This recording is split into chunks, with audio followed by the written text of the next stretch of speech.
आज की इस वीडियो का टॉपिक है कि is neutral voltage always zero. क्या न्यूट्रल का वोल्टेज हमेशा हर कंडीशन पर जीरो ही होता है? आपने देखा होगा कि जो हमारा फेस का होता है उसमें 220 वोल्ट या 230 वोल्ट जो भी होता है, और न्यूट्रल में आप देखते होंगे तो उसमें जीरो पोटेंशियल होता है, जीरो होता है।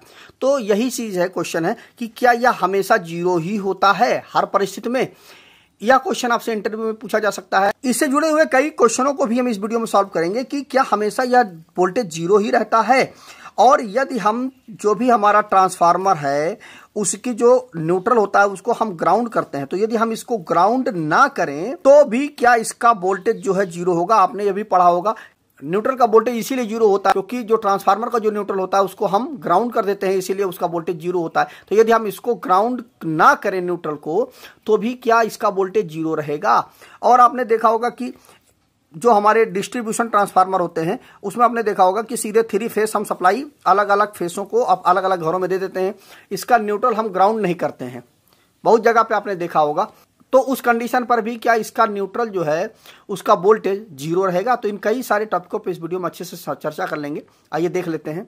देखिए, न्यूट्रल का जो वोल्टेज है वह जीरो केवल और केवल एक कंडीशन पर हो सकता है। उसका एक क्या कंडीशन है? पहला है अनबैलेंस सिस्टम और एक होता है बैलेंस सिस्टम। अनबैलेंस सिस्टम यह हुआ कि जो हमारा 3 फेज सप्लाई है हमारी प्लस न्यूट्रल, मतलब आर वाई बी और न्यूट्रल, ये तीनों फेस और प्लस न्यूट्रल। अब इसमें क्या है कि बैलेंस सिस्टम का क्या मतलब होता है कि यदि इस पे 10 एम्पियर, इस पे भी 10 एम्पियर, इस पर भी 10 एम्पियर, तीनों पे हमारे 10 एम्पियर का लोड चल रहा है, तो इसको हम बैलेंस सिस्टम कहेंगे। इसमें किसी प्रकार का अनबैलेंस नहीं है, ठीक है। लेकिन क्या होता है कि कहीं कहीं पर आप देखते होंगे कि सिस्टम अनबैलेंस हो जाता है। यहां पर 20-50 एम्पियर, इसमें 20 एम्पियर, इसमें 70-90 एम्पियर का करंट फ्लो हो रहा है, तो यहां पर क्या है, यह अनबैलेंस सिस्टम हो गया। तो यहां पर इस कंडीशन पर अगर आपका बैलेंस सिस्टम है तो यहां पर जो न्यूट्रल का वोल्टेज होगा वो जीरो होगा, और जहां पे अनबैलेंस है पूरा का पूरा लोड, यहां पर न्यूट्रल का वोल्टेज जीरो नहीं रहेगा। और इसी को हम फ्लोटिंग न्यूट्रल बोलते हैं। जब हमारा सिस्टम अनबैलेंस होता है और उस वक्त जो हमारे न्यूट्रल में वोल्टेज प्रोड्यूस होता है उसी को हम फ्लोटिंग न्यूट्रल करते हैं। इसका मैंने एक वीडियो बना रखा है, इस वीडियो के सजेशन में मैं डाल दूंगा लास्ट में, आप उसको देख लीजिएगा तो आपको फ्लोटिंग न्यूट्रल अच्छे से क्लियर हो जाएगा। अब अनबैलेंस यदि सिस्टम है तो उसमें न्यूट्रल में हमारे वोल्टेज आ जाएगा। एक तो बात यह क्लियर हो गई। अब दूसरा क्वेश्चन क्या था कि यदि हम ट्रांसफार्मर का जो न्यूट्रल है उसको यदि हम ग्राउंड नहीं करते हैं तो क्या न्यूट्रल का वोल्टेज जीरो होगा? तो उस कंडीशन पर भी वोल्टेज जीरो होगा। कब?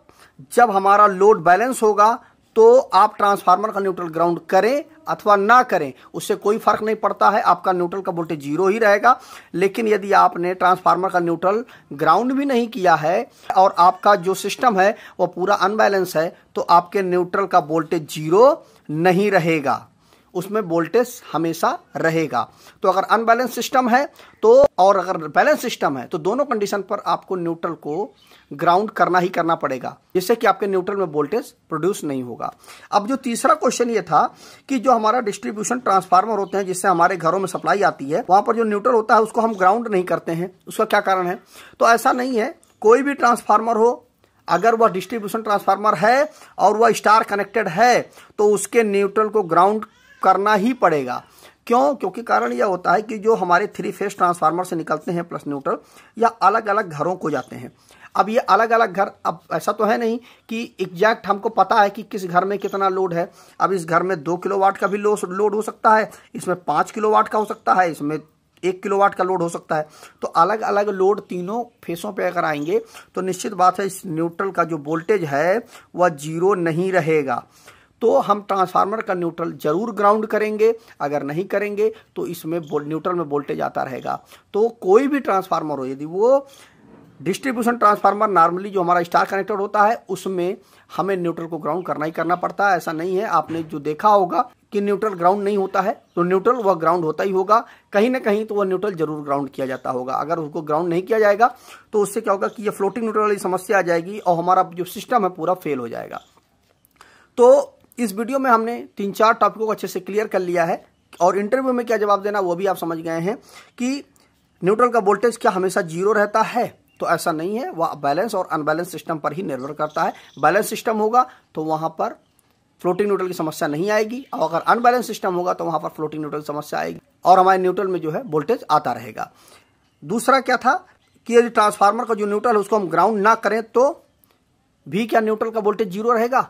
यदि आप ट्रांसफार्मर के न्यूट्रल को ग्राउंड नहीं करते हैं तो अगर आपका बैलेंस सिस्टम होगा तो उसमें न्यूट्रल में वोल्टेज नहीं आएगा, और अगर अनबैलेंस सिस्टम होगा तो उसमें वोल्टेज आएगा। और ट्रांसफार्मर का न्यूट्रल हर कंडीशन पर ग्राउंड ही किया जाता है, जिससे हर प्रकार से हम लोग सेफ साइड रहेंगे।